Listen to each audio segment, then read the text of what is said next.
Bueno, hoy vamos a ver algo supremamente importante. Vamos a hacer un repaso rápido de lo que vimos la clase pasada. Le hice unas mejoras a la presentación. Entonces vamos a ver nuevamente un repaso rápido de lo que vimos la clase como tal pasada. ¿Listo? Entonces, decíamos que la programación orientada a objetos cambia lo que es la programación procedimental, que es la que nosotros hemos hecho habitualmente, que es la creación de diferentes funciones, ¿cierto? Con relación a diferentes funciones con relación a resolver unos datos o un programa principal.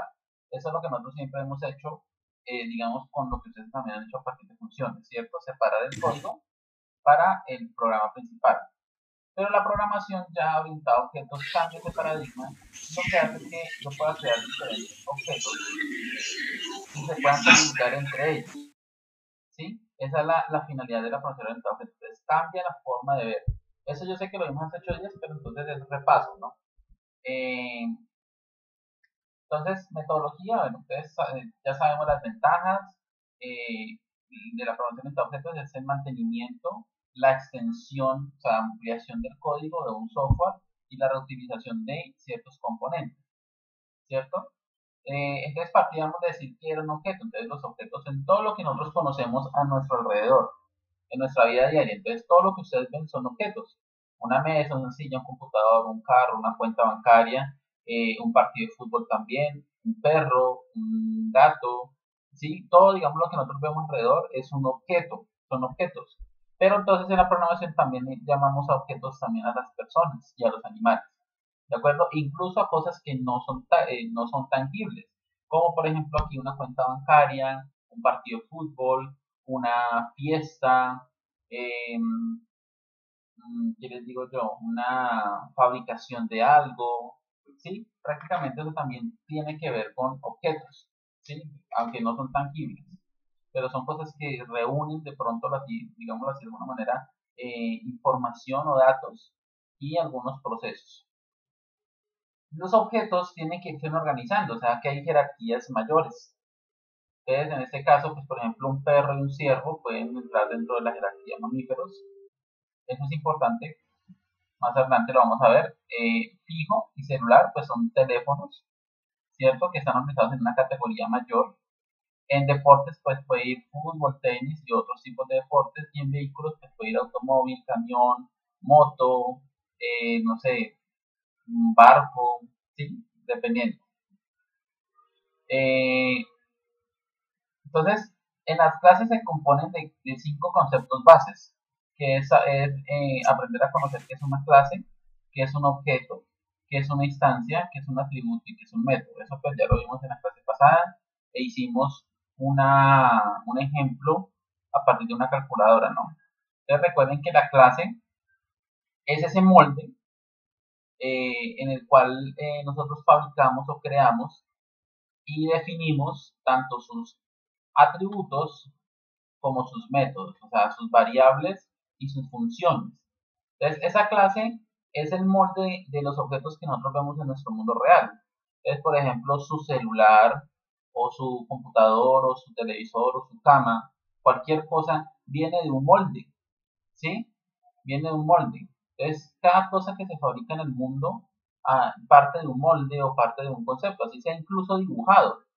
Que por aquí yo veía mucho buscando información de esto, eh, digamos, veía mucho esta imagen que de pronto ustedes, vamos a ver si lo encuentro rápido. Eh, es esta, pero no es esta.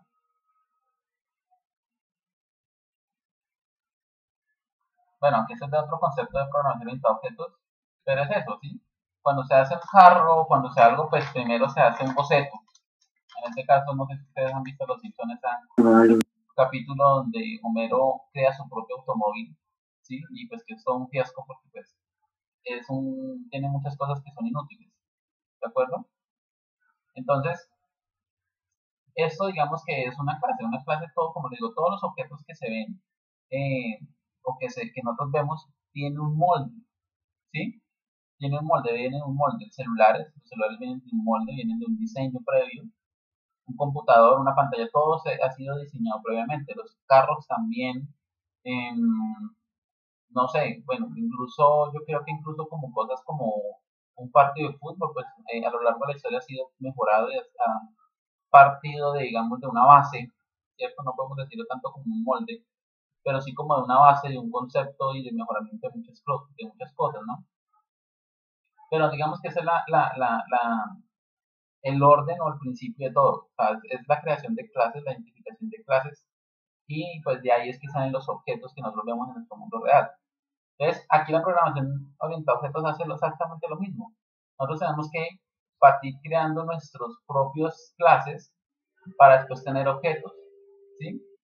Y ese proceso de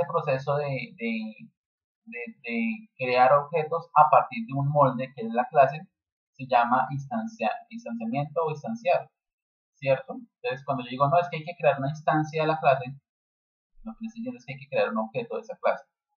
Y lo último es que pues, las clases tienen atributos y tienen métodos, ¿no? Entonces vamos a ver un poco más de las clases. Entonces las clases ya decimos que digamos, cualquier molde que está, pues que digamos es con el cual sea parte se empieza a crear objetos y pues están presentes a nuestro alrededor. En este caso persona, automóvil y mascota. Pero si ustedes se están dando cuenta acá, en una clase aquí, por ejemplo, se está haciendo referencia a algo muy general. ¿De acuerdo? Entonces, por ejemplo, persona, pues persona pensamos en muchas personas. Automóvil, pues también lo mismo, ¿sí? Entonces, por ejemplo, ya yo les decía, piensen cada uno, sin pues, decirlo, cada uno piensa en un automóvil. Entonces, yo creo que cada uno de ustedes, si piensan en un automóvil o en un carro, pues van a pensar en carros totalmente diferentes. Y pues en algunos casos van a coincidir, pero pues digamos que la clase automóvil es el molde y lo que ustedes están pensando son posibles objetos de ese molde o de esa clase. Y mascota también, mascotas, pues si yo le digo a ustedes una mascota, pues uno va a pensar en un perro, en un gato, en un hámster, en un conejo, ¿sí? Y así. Las clases pues tienen atributos que ya los conocemos, que son los datos, o sea, son las variables, ¿cierto? Y las clases también tienen métodos que son los algoritmos, o sea, son esos algoritmos, esos procesos internos que pues ustedes también ya lo han programado y que los han hecho por medio de funciones, ¿cierto? Que es el comportamiento. Entonces, los atributos de una clase, que son las variables, son los estados, pues el estado de una clase. Y el método es como el comportamiento de esa clase. ¿Listo? Entonces acá tenemos atributos, aquí pues hemos puesto unos ejemplos que ya pues con ustedes creería que ya está más claro. La clase pues tiene unos métodos, en este caso por ejemplo, ¿qué hace el vehículo? Pues entonces esos son ese funcionamiento, ¿no? Entonces, por ejemplo, encender, acelerar, virar, que en este caso voy a corregir una vez, es como girar y frenar, ¿sí? Entonces, esas son las acciones o los métodos que ejecuta una clase, o en este caso la clase vehículo. Y pues ya después de eso, el proceso que les decía a ustedes, es el proceso de instanciar, es que a partir de una clase, en este caso por ejemplo una clase persona, se crean diferentes objetos. Entonces, por ejemplo, Arnoldo se compró un carro, un Mazda 3, ¿sí? Y digamos que Carla también se compró un Mazda 3 exactamente igual. Mucha plata tenemos. Entonces, sí. Entonces, ¿qué pasa? Que esos dos automóviles, a pesar de que son exactamente iguales, ¿sí? Digamos que ustedes los compraron exactamente iguales, o sea, los mismos accesorios, el mismo color, pero a pesar de eso son objetos diferentes. O sea, uno es el carro que tiene Arnoldo y otro es el carro que tiene Carla, ¿sí?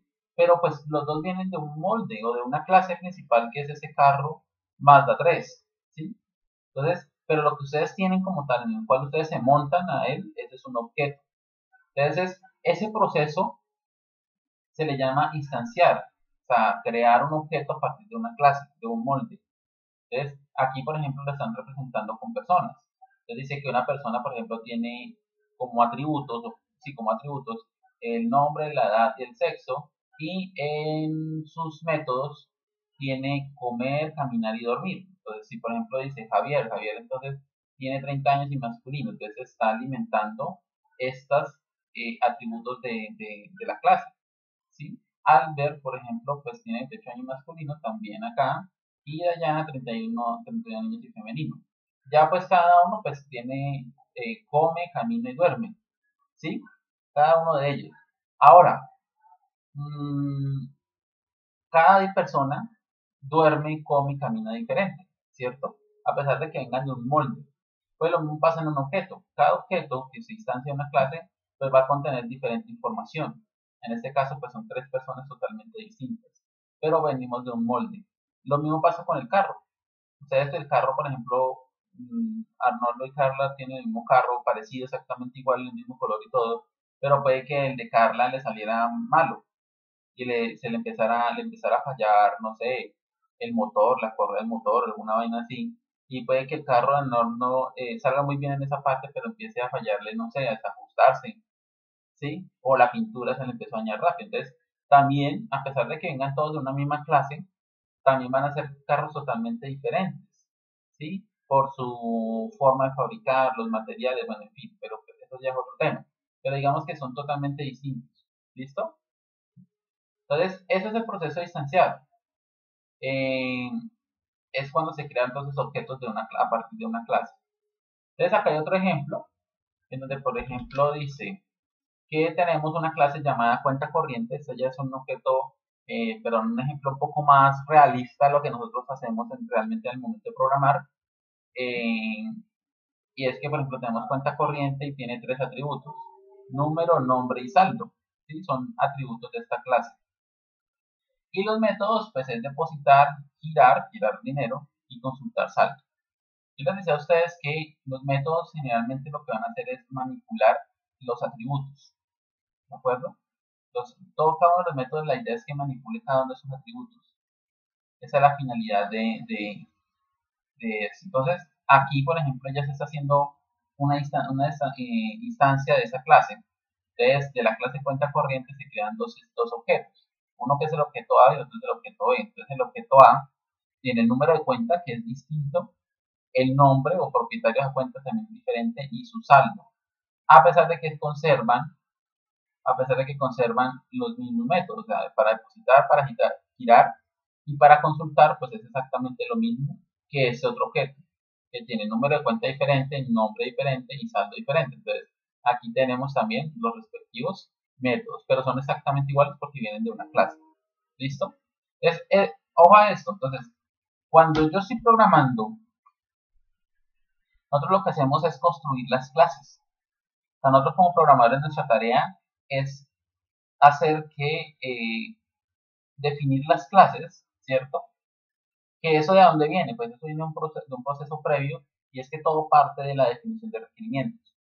Cuando ustedes están viendo o están tomando la definición de requerimientos, eh, hay que empezar a identificar los diferentes sustantivos que puedan existir ahí, ¿sí? Y esos sustantivos pueden posiblemente convertirse en una clase de nuestro software, ¿sí? Entonces, después de eso, lo que hay que hacer es empezar a crear algo que se llama un diagrama de clases. Ese diagrama de clases eh, se encarga, un segundo que corro esto. Ese diagrama de clases se va a encargar de saber cuáles clases son las que vamos a tener en nuestro software y cómo van a interactuar, ¿sí? Prácticamente eso es lo que hace ese diagrama de clases, conocer ese punto. Lo otro es que, permítame un segundo, a ver que tengo.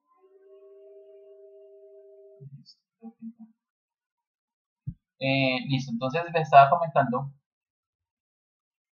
que a partir de ese diagrama de clases que se construye, empezamos a mirar cómo nuestras clases interactúan. Por eso este gráfico, este diapositivo que está acá. Porque es donde nosotros tenemos que empezar a pensar que una vez la clase sea instanciada, esos objetos cómo pueden interactuar, ¿sí? Entonces, en un ejemplo, por ejemplo, como este, existe una clase cuenta corriente, pero pues también puede existir una clase banco, también puede existir una clase, puede ser cajero, ¿cierto? Puede ser una clase, bueno, digamos que hay diferentes clases. y ellas entre ellas van a interactuar, ¿sí? Entre ellas como tal van a interactuar. Entonces, al momento de programarlo, o al momento de pasar, por ejemplo, si yo estoy haciendo un software para un banco, yo tengo que saber que la clase cuenta corriente va a interactuar con la clase banco, y va a interactuar con la clase cajero, y va a interactuar con otra serie de clases. Entonces, a eso es a lo que voy con el dispositivo que está más arriba, ¿sí? Hay una interacción entre ellos. Ya acá, lo que pasa aquí es que, ya estando acá, lo que pasa es que ya, digamos, los objetos, que son las instancias de las clases, empiezan a interactuar y a también, digamos, saber, pero porque es que así también ha sido programado. Entonces, nosotros cuando programamos, nosotros lo que tenemos que programar son las clases. Nosotros programamos, definimos los atributos en la programación, le definimos los métodos y después definimos cómo, en qué momento esa clase se va a instanciar, ¿sí? Entonces, por ejemplo, nosotros definimos eso en una clase y le decimos, bueno, es que cuando la persona le dé en el botón, no sé, depositar, entonces ahí nosotros sabemos que tiene que crearse, o cuando la persona le dé la opción de iniciar sesión en un banco, en una plataforma de un banco, entonces ahí es donde parte a crearse un objeto. Entonces, eso también nosotros tenemos que dejarlo prácticamente definido en el momento de programar. Pero prácticamente es eso, es programar la estructura a partir de las clases. ¿Y esa estructura de dónde viene? Pues del diagrama que se ha hecho previamente. Y después empezamos a decirle en qué momento es que los objetos de esas clases empiezan a interactuar y cómo interactúan, ¿sí? Como tal. Entonces, por eso se llama programación orientada a objetos, porque nosotros tenemos que programar orientado a cómo los objetos interactúan entre ellos. Entrando nuevamente a objetos, entonces, por ejemplo, acá dice que en la programación orientada a objetos, pues se habla de clases, de objetos y de distanciar objetos. En la programación procedimental, pues se habla de tipo de variables y de declaración de variables. O sea, es un poco más escueto, ¿sí? En los objetos como tal, hay que tener en cuenta tres cosas de un objeto. Ya no estamos hablando de la clase, que es el molde, sino que hay que hablar de tres cosas con relación al objeto. Entonces, en este caso, el tiempo de vida es uno, ¿sí? El estado del objeto, el tiempo de vida del objeto, el estado del objeto y el comportamiento del objeto. ¿Listo? Entonces, en este caso, el tiempo de vida dice que hay que tener en cuenta los siguientes puntos. La duración de un objeto de un programa siempre debe estar limitado en el tiempo. Entonces, eso es importante. Todos los objetos que se creen en nuestro software tienen que tener un límite de tiempo. O sea, que no pueden estar eternamente en nuestro software, ¿sí? Sino que hay que limitarlo. ¿Listo? Hay que limitarlo como tal. Entonces, ¿por qué? Bueno, porque eso puede generar múltiples vulnerabilidades en nuestro código. Digamos, ¿qué tal que ustedes ingresaran a un banco? Eso les contaba ayer al otro grupo. Por ejemplo, digamos, nosotros hacemos un software para un banco, pues, así como una plataforma bancaria. Entonces, ustedes ingresan con su usuario y con su contraseña. ¿Qué pasa? Cuando ustedes están haciendo eso, ustedes lo que están haciendo prácticamente es crear un objeto, o el software está creando un objeto de una clase, puede ser cliente, en el cual guarde toda su información. Ustedes guarden ustedes cómo se llaman, el número de la cuenta, la hora en que ingresó, la contraseña de pronto también la puede estar guardando, pero pues de manera encriptada, el saldo, bueno, muchas cosas, ¿sí me voy a entender? O sea, es un objeto con toda esa información. Mientras que ustedes estén en la plataforma y estén interactuando con la plataforma, pues ese objeto va a estar ahí constantemente, ¿sí? Entonces, el objeto, digamos, entró Melissa a su cuenta bancaria. Entonces, ese objeto con la información de Melissa va a estar ahí viviendo o va a estar existiendo en el software, ¿de acuerdo? Entonces, ¿qué pasa? Que, por ejemplo, Melissa le va a hacer una transacción a Juan Diego. Entonces, Melissa le hace la transacción, entonces el objeto de Juan Diego también se crea, ¿cierto? A partir de la clase, con esa información similar a la de Melissa. ¿Para qué? Pues para que entre esos dos objetos interactúen. Entonces Melissa le envió un saldo, entonces el saldo en el objeto de Melissa disminuye y el saldo en el objeto Juan Diego aumenta. ¿Sí? Esa es como la interacción que hay entre los objetos, bueno, en este caso de una misma clase. Ahora, ¿qué pasa?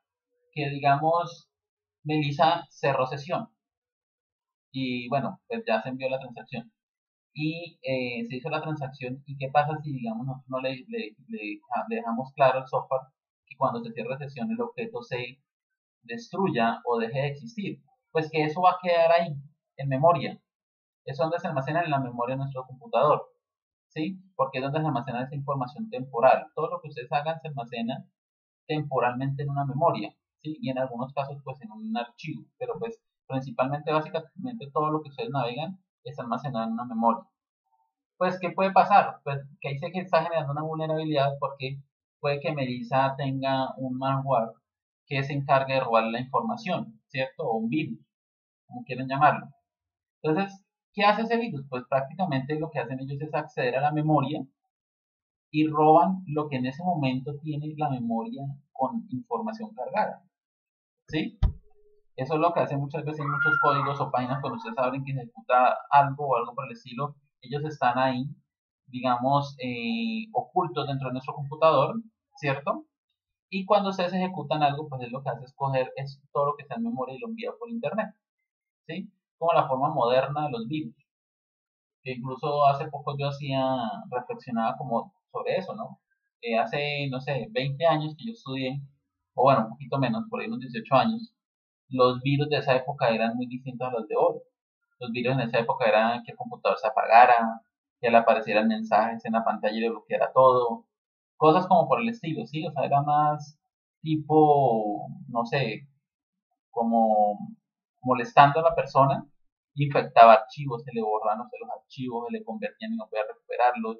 El de acceso directo, pues que ustedes pues todavía lo conocen porque está presente en algunos computadores del SENA, ¿sí? Es eso. Pero los virus o los malwares actuales son muy diferentes en su actuar, porque ya no son, digamos, eso de ser visible y hacer que algo se vea, sino que es muy oculto, ¿sí? Es muy en segundo plano. Entonces usted dice, bueno, yo descargué tal programa, lo instalé, no pasó nada. Pero puede que usted haya instalado un malware que está ahí oculto y que en un momento le interesa mostrar que está ahí, ¿sí? Ese malware lo que puede hacer es que coge su información de la memoria que se esté cargando y pum, la envía a la persona que programó y con eso pues le va a obtener contraseñas de todo lo que usted tenga en el momento abierto porque todo eso está guardado o está cargado temporalmente en una memoria. Entonces, así es que funciona. Y esas son vulnerabilidades que tiene nuestro código o que puede tener nuestro código.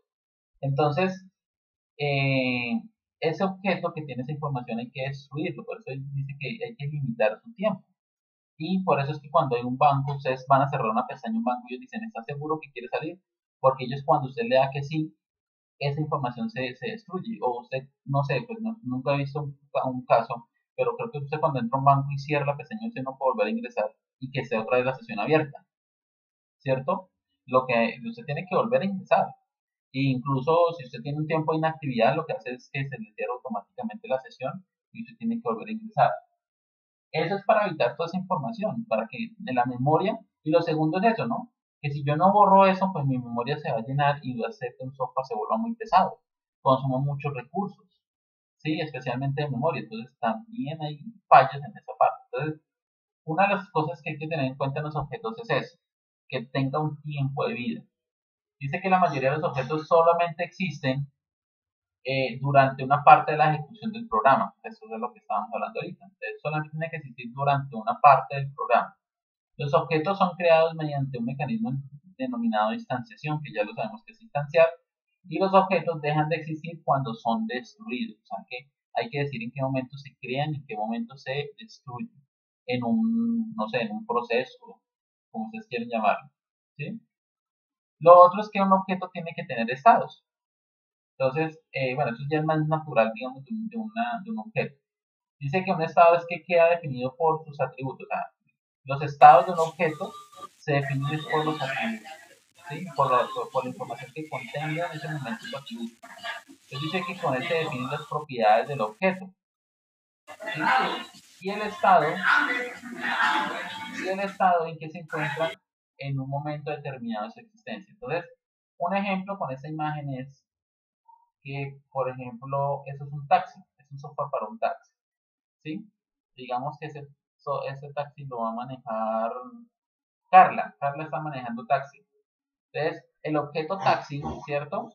Que es el de Carla. Profe, no, Uber. Bueno, Porque Uber. es que ya compró carro. Sí. Entonces, digamos que listo, Carla tiene un Uber y con el carro que se compró ahorita en el ejercicio pasado, y el carro, ¿cierto? Que maneja Carla, pues tiene unos atributos, ¿sí? Entonces, no sé, el número de placa, como dice acá, la ciudad en la que está matriculado, eh, bueno, en fin, digamos un número de motor, bueno, el nombre del conductor, ¿sí? Puede ser, y así sucesivamente. Ese es el objeto de ella, de Carla, su carro. Entonces, dentro de ese carro, digamos que existe un atributo llamado ubicación o destino. Bueno, acá, como está acá. Entonces, ¿qué pasa? Que Carla cuando sale, digamos que ese carro está dentro de una plataforma que es Uber. Entonces, eh,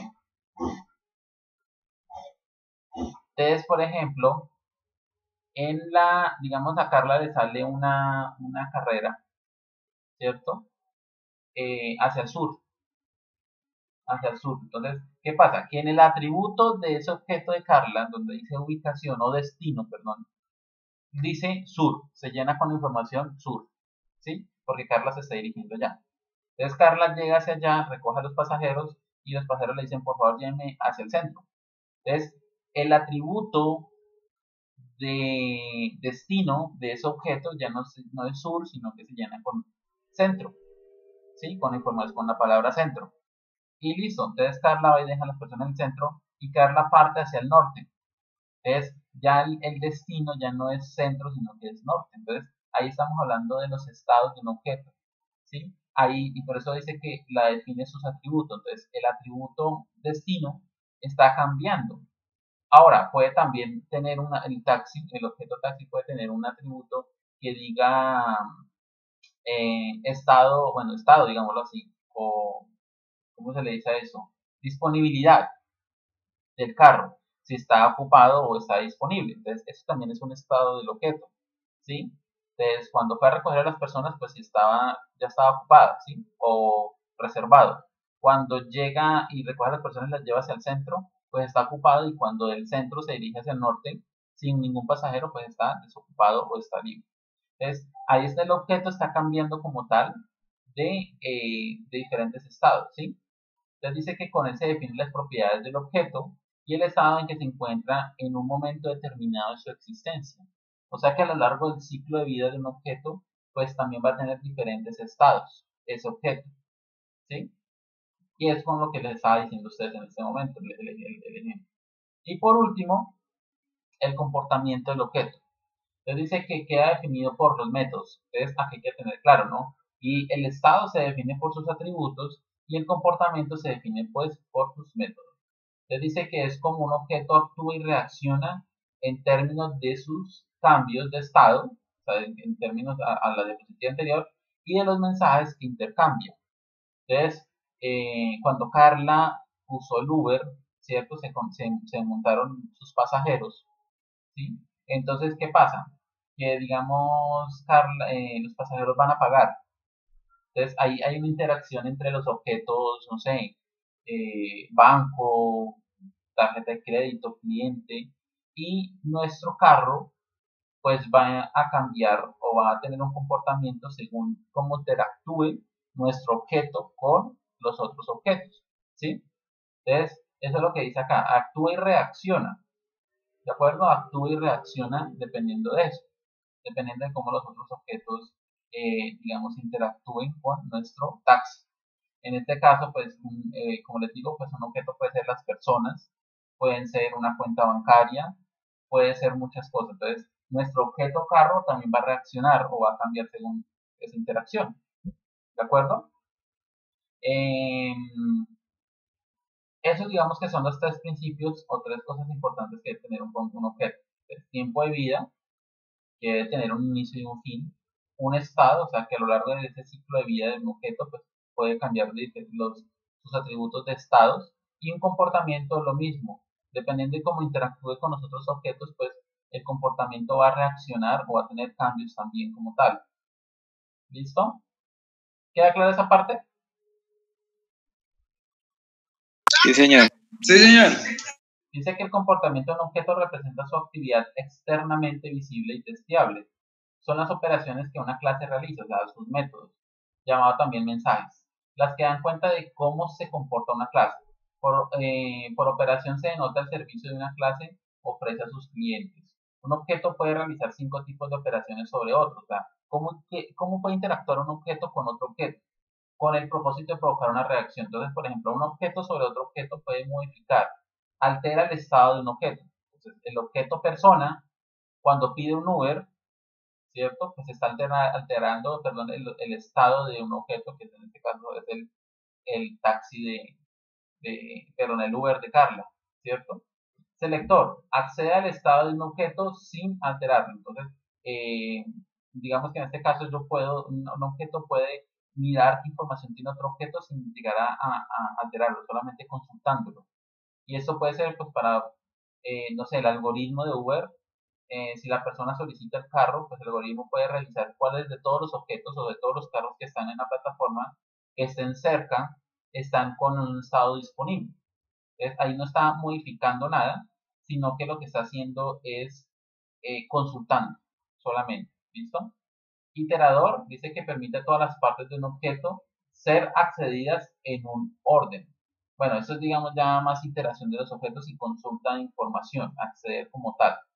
Constructor, esto pues es lo que vimos en la clase pasada, que es cuando crea un objeto y se inicializa su estado. Entonces, yo puedo hacer que un objeto se distancie y ahí se ejecuta el constructor. ¿De acuerdo? Entonces, a eso es a lo que habla acá. Crea un objeto y o inicializa su estado. Y un destructor libera el estado de un objeto y destruye el objeto. Entonces, pues es lo contrario al constructor, ¿no? Es destruir el objeto y es con el cual se cumple el ciclo de vida de los objetos. La relación entre los objetos.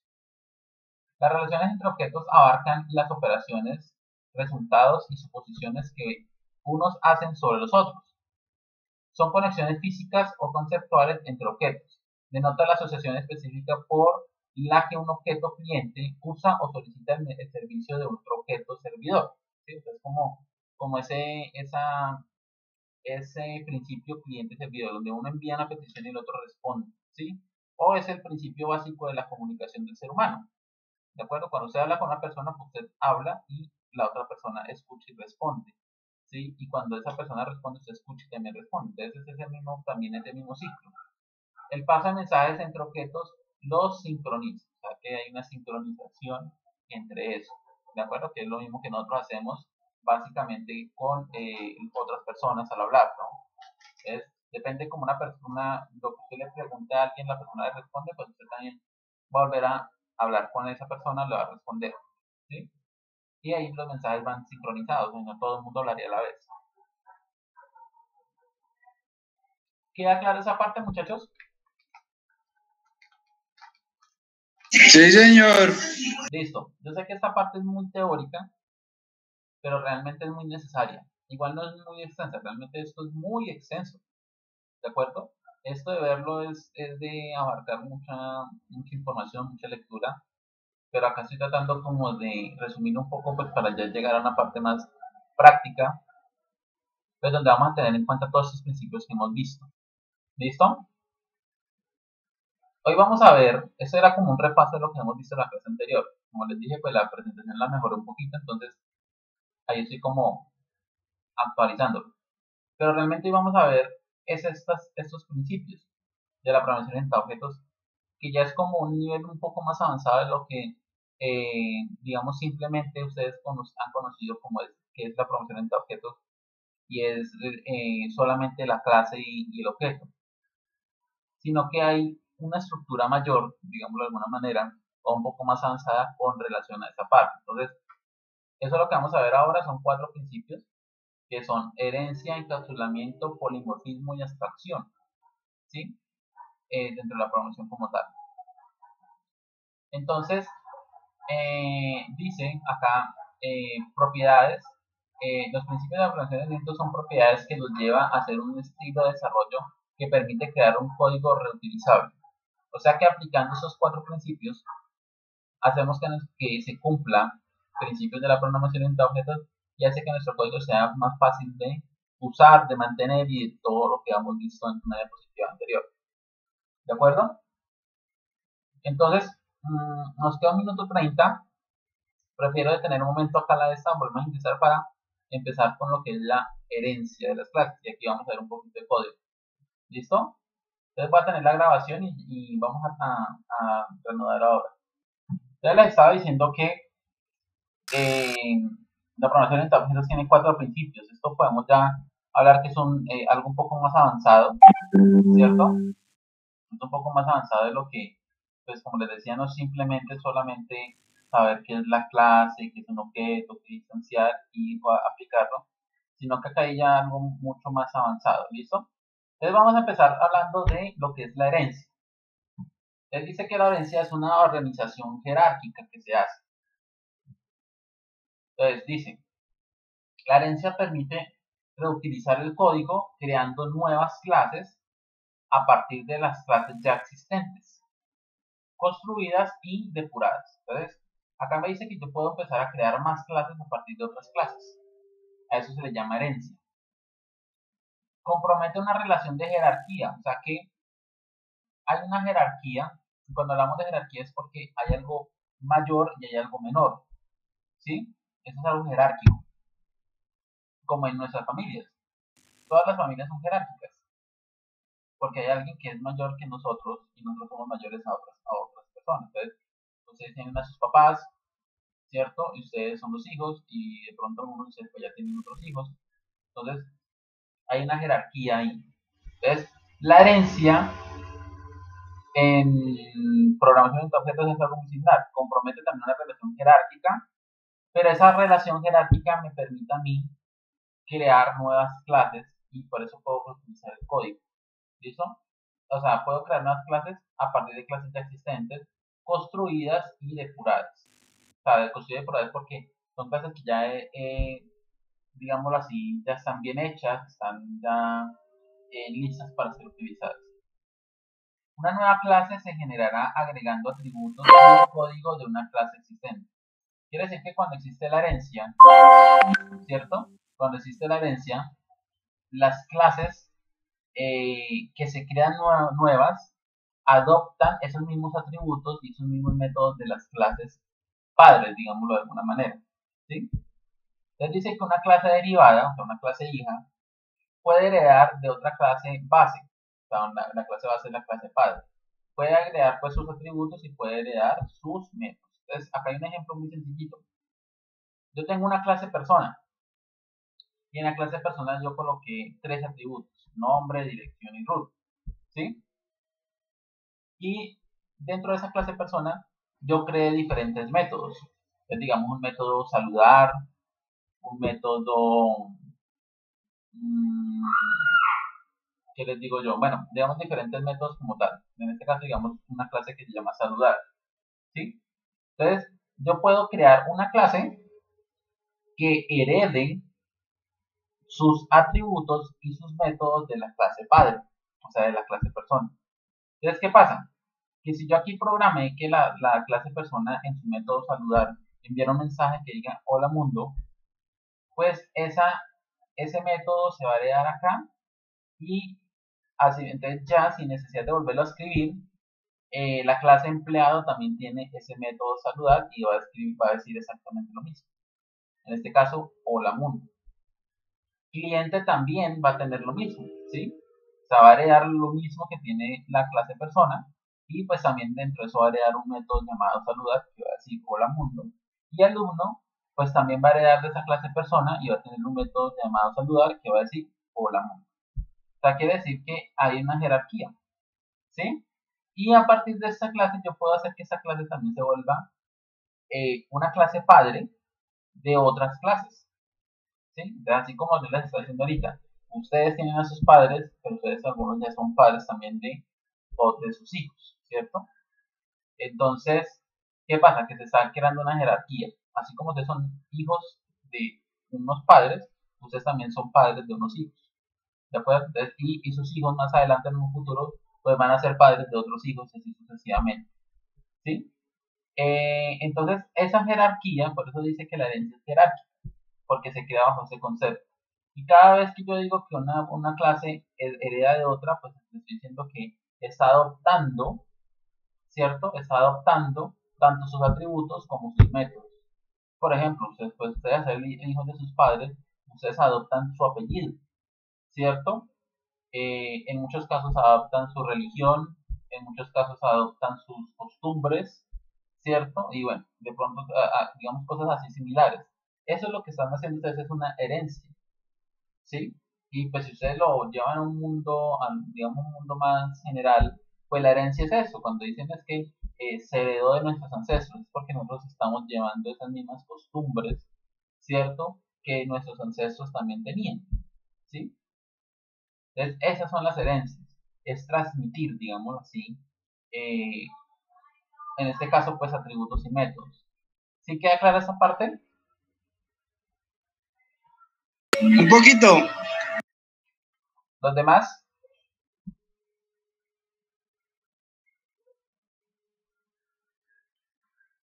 ¿Los demás están? Sí, profe. Sí, profe. Sí, señor. Sí. Están durmiendo, están durmiendo. Acá estamos. Durmiendo, cállese. Ya me alista, profesor. Carla, ¿sí entendió Carla? Presente. ¿Sí entendió? Más o menos también. Bueno, ahorita igual vamos a hacer un ejemplo algo similar a este.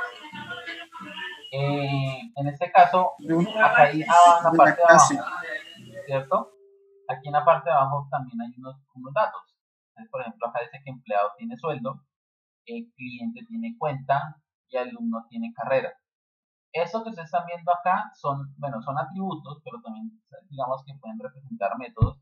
Y es que también significa que así como yo heredo de una clase sus atributos y sus métodos, a partir de aquí yo puedo también agregarle a eso que he heredado también atributos y también métodos. O sea que una persona pues tiene básicamente esto, nombre, dirección y root, o pongámosle cédula. Pero un empleado aparte de eso tiene un atributo llamado sueldo, un cliente tiene aparte de esto, de lo que estamos viendo acá,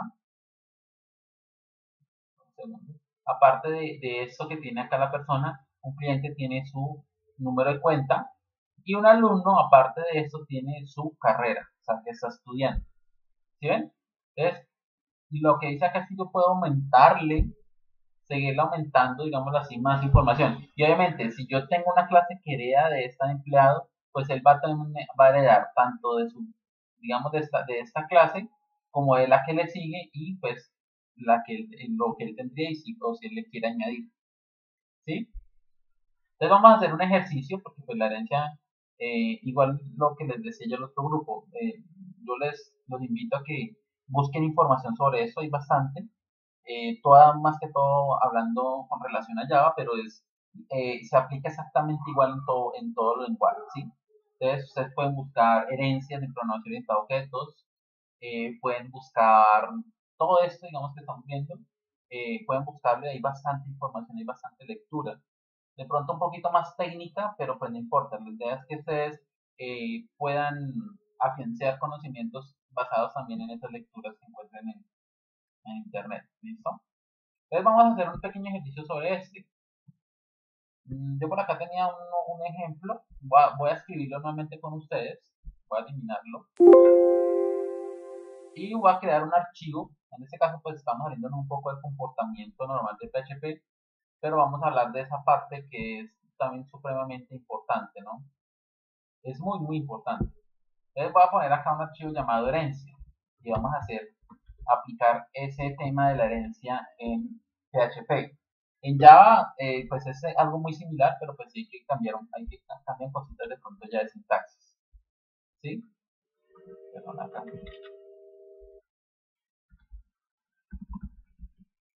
Entonces, bueno, tenemos acá ya la estructura y lo que vamos a hacer aquí es crear una clase común y corriente. En este caso la clase, voy a ponerle acá, clase, no sé qué le coloqué yo, mascota. ¿Sí? Una clase mascota, perdón.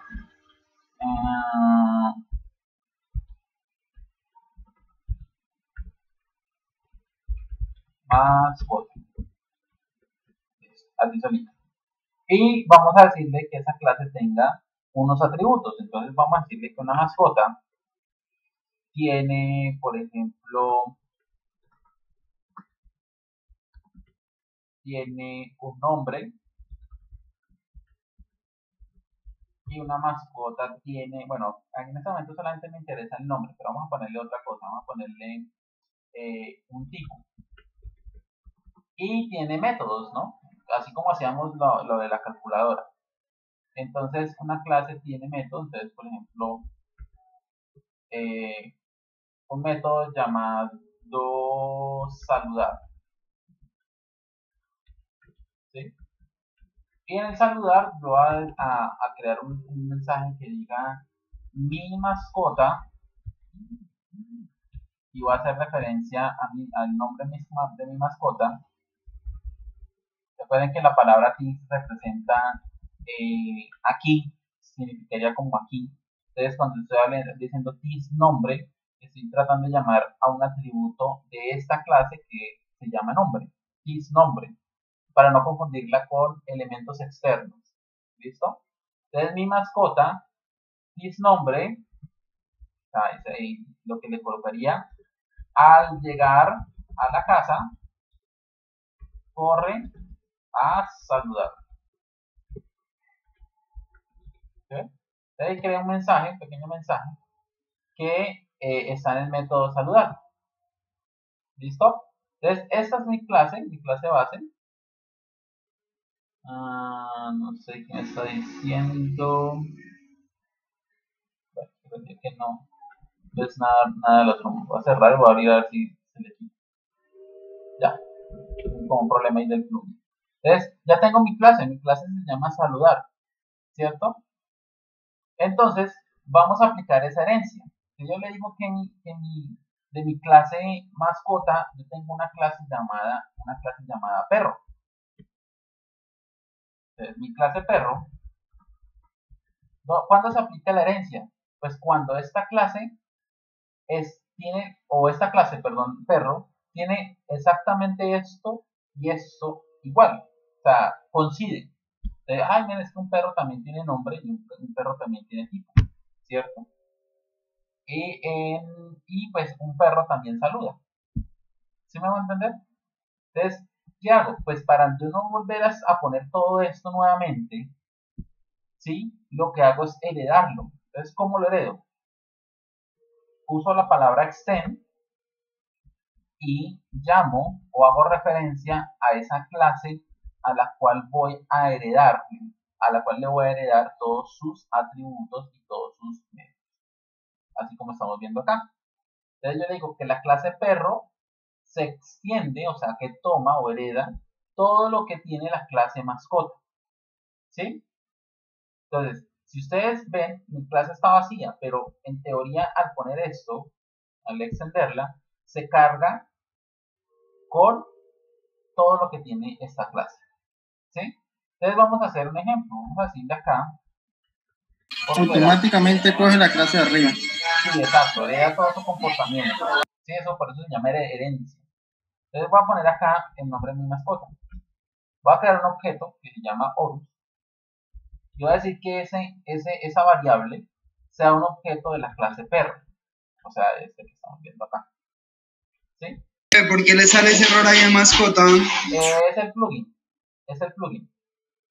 Yo cierro esto y vuelvo y lo abro y ya desaparece. ¿Sí? Entonces, ¿qué pasa? Que al al tener una variable que se convierte o crea un objeto, se crea un objeto de la clase perro, que es el objeto se llama Horus. Entonces estoy creándolo a partir de acá. Entonces lo que yo voy a hacer aquí es decirle que Horus llame a su método llamado saludar. ¿Sí? Entonces, si ustedes se dan cuenta, la clase no tiene nada, está vacía. Pero como está heredando, entonces es como si estuviera llamando normalmente a ese método. Acá hay acá hay algo que toca agregar adicionalmente, y es que al momento de ejecutar el método saludar, me está llamando un atributo nombre. ¿Y qué pasa? Que en este objeto no estamos alimentando ese atributo, está vacío. Entonces me va a decir que esa variable, bueno, el PHP o ese atributo no está definido. Entonces, ¿dónde haríamos eso? ¿Dónde creen que haríamos eso? Volvamos a la clase inicial, a esta clase. ¿Dónde creen que podemos hacer eso? O sea, tendríamos que hacer un método que me pida el nombre, ¿cierto? Para podérselo almacenar a mi atributo. Entonces, para evitar eso, lo que vamos a hacer es usar el constructor. Recuerden que el constructor es un método que se ejecuta cuando Se inicia la clase, inicia la clase, sí, para iniciar la clase. Exacto. El constructor es un método que se inicializa o se ejecuta cuando se instancia la clase. O sea, quiere decir que en este paso que estamos viendo acá, que estamos instanciando, se ejecutaría el constructor. ¿Sí? O sea que no hay que llamarlo, sino que él se llama o se ejecuta solo. Entonces lo que vamos a decirle acá en el constructor es que vamos a pedirle una variable, vamos a poner una variable que se llame nombre mascota.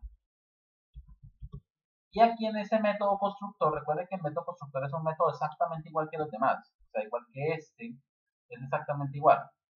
Entonces acá, yo le voy a decir a él que mi atributo this nombre, o sea, este de aquí arriba, sea igual a la variable que viene por parámetro llamado nombre mascota.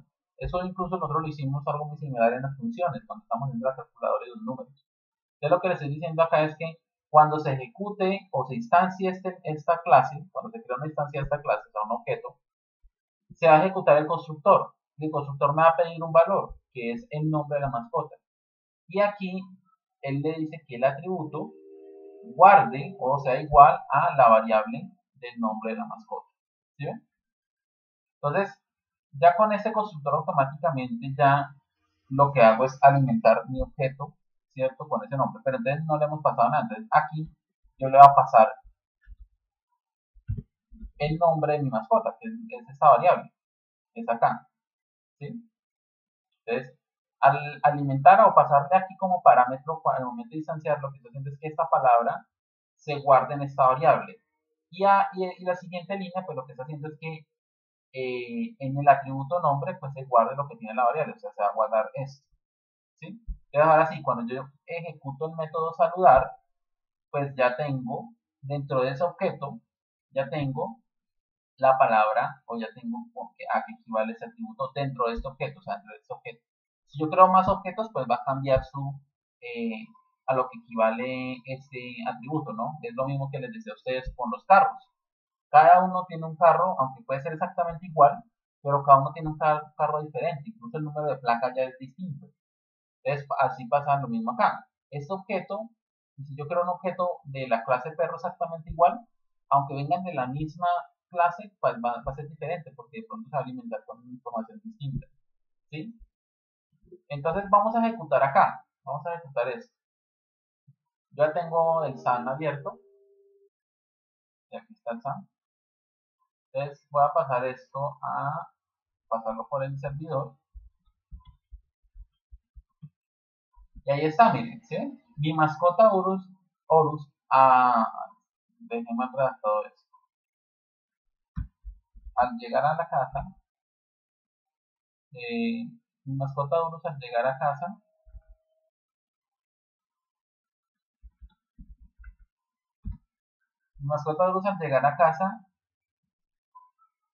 al llegar a casa corre a saludarme, ¿sí? Entonces, si ustedes se dan cuenta, está funcionando perfectamente, pero ¿qué pasa? Yo estoy diciendo que me invoque o que me llame al método saludar de la clase perro, porque depende de donde instancié, pero la clase perro está vacía. Es porque heredó todo, ¿cierto? Tanto los atributos como el constructor o los métodos, que dentro de los métodos está el constructor y está el método saludar, ¿sí ven? Entonces extiende ese funcionamiento, ¿sí? Entonces digamos que, bueno, eso hacen los perros llegan y salen a correr a saludar a sus amos, pero digamos si tengo un gato no hace eso. Entonces, yo tengo una clase gato y le digo que la clase gato extienda también de la clase mascota, ¿sí? ¿Sí ven? Entonces, aquí estoy extendiendo de la clase mascota. Listo. Pero entonces mi gato, bueno, si yo hago lo mismo, pues si yo hago una instancia de la clase gato y llamo al saludar, pues me va a aparecer exactamente igual, ¿sí? Pero uno de los principios de la herencia, no sé si aquí lo decía,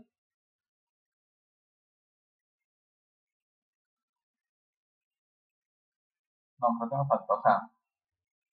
Algo adicional es que yo puedo sobreescribir ese método. O sea, si yo quiero cambiar, ¿cierto? Si yo quiero cambiar el comportamiento del método saludar, yo puedo hacer algo que se llama sobreescritura de métodos, ¿sí? Entonces, ¿qué pasa? Aquí, por ejemplo, yo puedo decirle a él, obviamente tengo que volver a escribir la función, pero la función se va a llamar saludar. Exactamente igual que esta clase llamada mascota. Entonces aquí yo le digo a él que mi mascota, ¿cierto? Is nombre al llegar a casa Maulla. no sé cómo escribe Maulla, sí, creo que Maulla, listo. Se esconde. O se esconde, bueno, como quiera. Entonces aquí voy a imprimir un BR para hacer un salto de línea para separarlo. Y lo que voy a hacer es poner a mi mascota. Entonces mi mascota se llama Ari. Y voy a decir que viene de la clase gato. Entonces alimento el constructor de la clase y le digo que Ari voy a invocar a su método saludar. ¿Sí? Ojo a lo que estoy haciendo acá. Aquí estoy extendiendo también de la clase mascota. O sea, lo mismo. Heredo tanto sus atributos como sus métodos. Pero aquí quise sobreescribir uno de los métodos. No sobreescribí todos. ¿Cierto? Solamente sobreescribir método saludar. Pero, por ejemplo, el constructor sigue siendo exactamente igual. ¿Sí ven? El constructor sigue siendo exactamente igual. Y pues también estoy usando sus atributos. Porque aquí no tengo el atributo nombre. Entonces sí estoy heredando, pero estoy modificando, digámoslo así, o sobreescribiendo una partecita de lo que heredé. Entonces, miren, aquí pues vemos es muy similar, pero vamos a ver entonces ya en la práctica.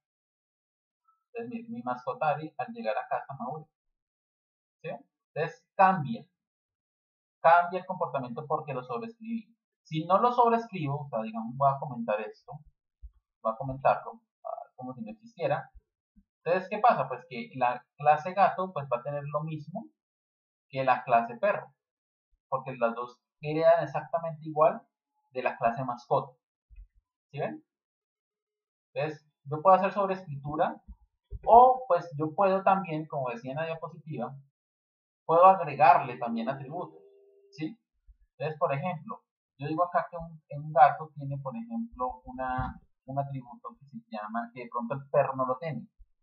¿Qué atributo tiene un gato que el perro no lo tiene? Saltar, por ejemplo, bueno, saltar alto, ¿cómo se llama eso? Ronronear, bueno, que eso sí, Ese es ronronreo.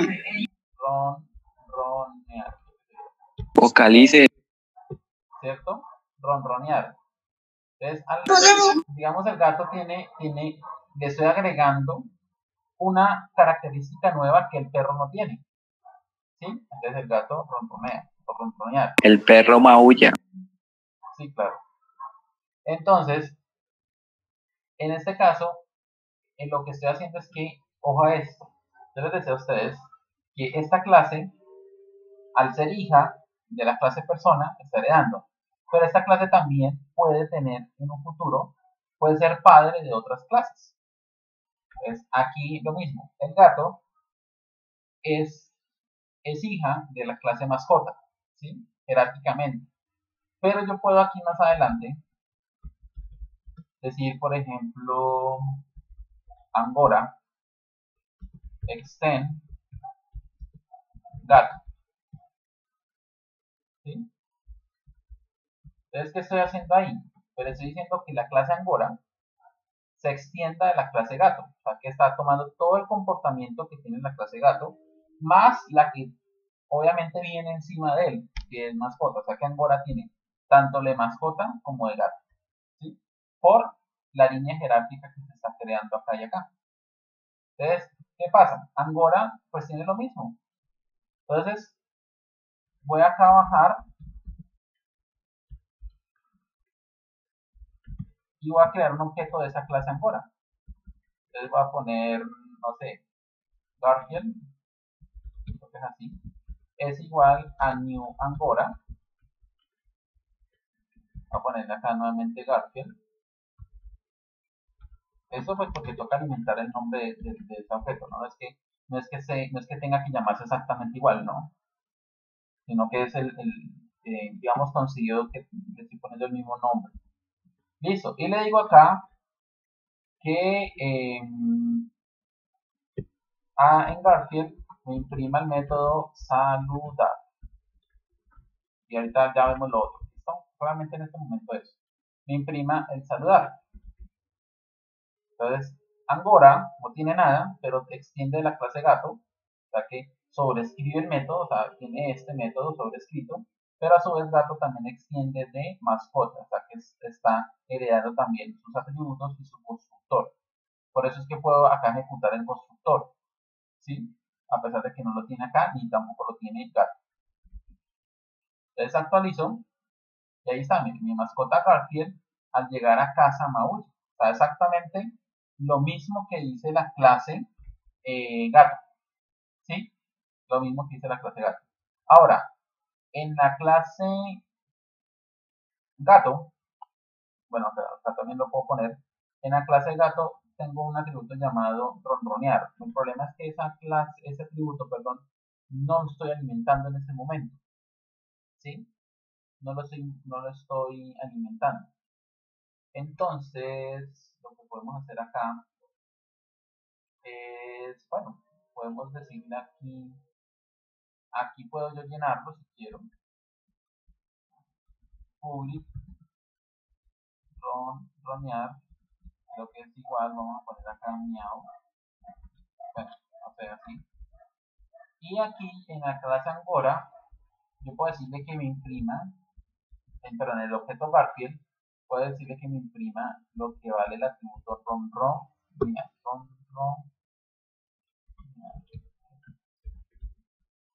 ¿sí? Ronronear. Obviamente esto tengo que decirle que me lo imprima, ¿no? Porque él no me mostraría nada. Imprímemelo acá. Listo. Voy a decirle acá un BL para que no me vaya a dejar pegado. Le digo que me imprima lo que tiene en el atributo ronronear. Entonces, ahí está, miau. ¿Sí? ¿Por qué? Porque Angora está alimentando el atributo. Igual, si este atributo yo lo hubiera alimentado desde acá al heredar, pues también funcionaría. ¿Sí me va a entender? O sea, si yo quito esto de acá, lo pongo acá, y quito esto, va a ser exactamente igual, porque estoy heredando. Como si copiara y pegara acá abajo. ¿Sí? Entonces, si actualizo, ¿sí? Miren, no pasa nada. Perdón.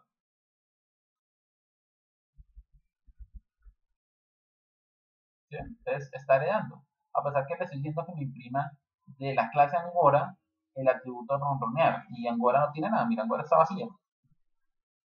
Entonces, sí queda claro cómo de pronto se genera este tema jerárquico en la programación de objetos, y pues obviamente eso se le llama herencia.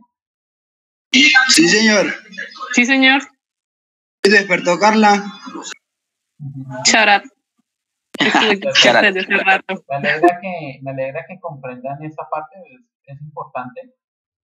Obviamente, yo acá entonces puedo extender más clases, ¿no? O sea, yo puedo generar. O sea, ¿cuál es la finalidad de este tema?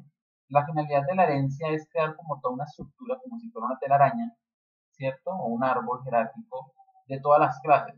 Si ustedes se acuerdan al principio de esta presentación, pero vamos un poquito por acá, decía que un objeto se organizaba en, digamos, en áreas más grandes. Entonces, por ejemplo, un perro y un ciervo, y aquí también puedo poner entonces también un gato, ¿cierto? Se pueden agrupar en mamíferos. El teléfono, pues ya decíamos que entre teléfonos y celulares, deporte, fútbol, tenis y otros, vehículos, automóviles, camión y también otros. Entonces, esta organización realmente es lo que estamos aplicando en la herencia, es organizarlo, ¿sí? Mamíferos, teléfonos, deportes y vehículos. Y de pronto ellos pueden tener también o sea, una jerarquía mayor, puede que exista como puede que no, ¿de acuerdo? Entonces, esa es la herencia como tal. Como les digo, la herencia pues se aplica de esa manera. Yo puedo extender más clases, ¿sí? Puedo generar como una jerarquía y pues puedo ir aumentando, ¿no?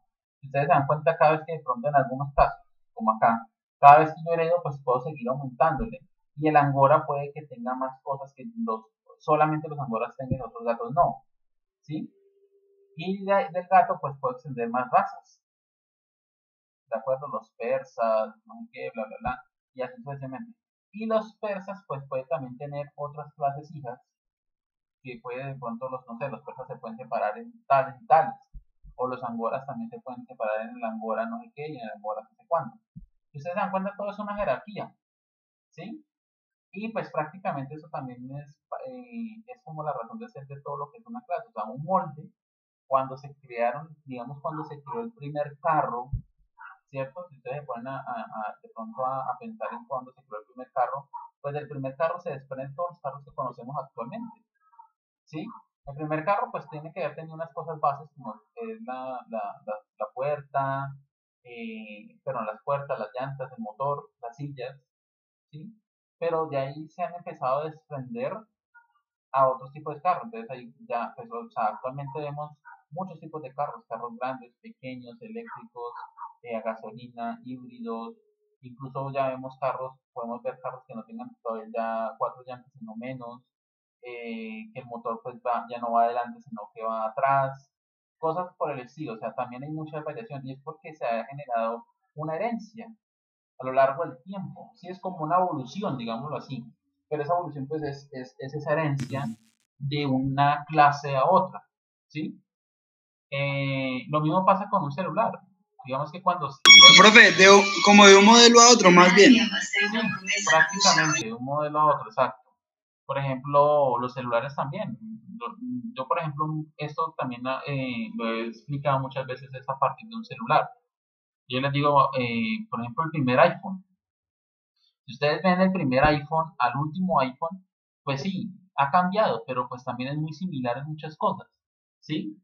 Entonces, ¿por qué? Pues conserva muchas características de ese primer iPhone, el iPhone, no sé, el iPhone 10.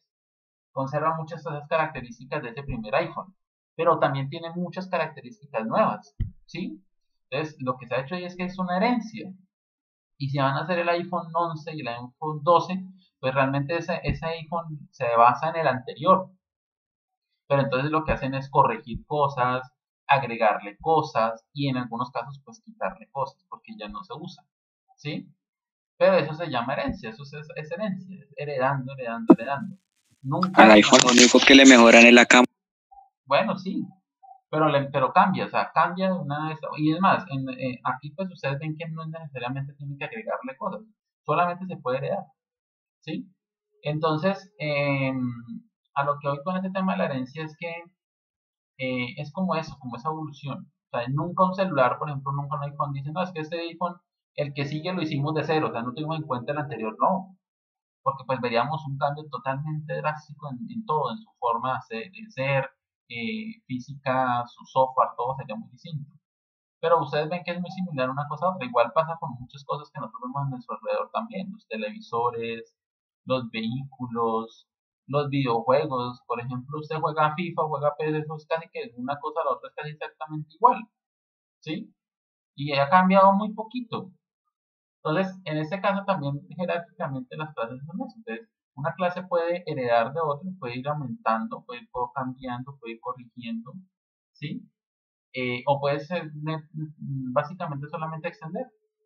Entonces, por eso se dice que, por eso volvamos a recordar esa parte, que dice que una herencia lo utiliza el código, ¿sí ven? Se está reutilizando, porque se están creando nuevas clases a partir de las clases ya existentes, ¿no? Las clases padre.